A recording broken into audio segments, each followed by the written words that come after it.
Tonight, the long-running YSL case is finally coming to a close. The last defendant has pleaded guilty to nearly a dozen charges, including violating the state's RICO Act and the attempted murder of an Atlanta police officer.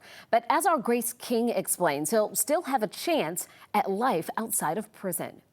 What's the decision, Mr. Johnson? After 3 years, 2 judges, and the threat of another trial, the complicated YSL RICO case finally came to an end.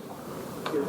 Christian Eppinger, the last defendant set for trial, entered a non-negotiated Alford plea Monday, where he acknowledged prosecutors likely had enough evidence to convict him without admitting guilt. They shot him in his chest, or they shot him directly in his head. There was nothing preventing him from doing that. Nothing. Maybe he's a bad shot. Multiple videos show Eppinger shooting Atlanta police officer David Rogers 6 times at close range in 2022. It was an execution.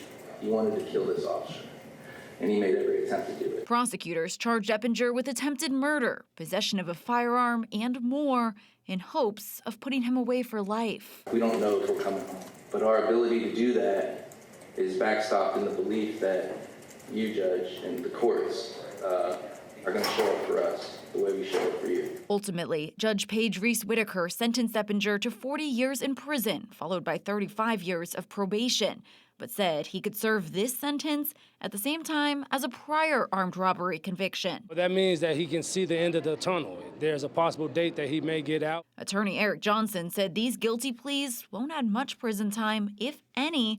His client could be eligible for parole as early as 2042. I think that everybody's happy with the resolutions that they received. The state may not be happy. Some of the families may not be happy as far as some of the murder charges that were dismissed in this case, but the taxpayers will definitely be happy because they don't have to pay for this mess anymore. In Fulton County, Grace King, 11 Alive News. The courtroom was filled with roughly 3 dozen Atlanta police officers, many of whom were visibly disappointed in the sentence. We did reach out to the Atlanta Police Department for comment, but have not yet heard back.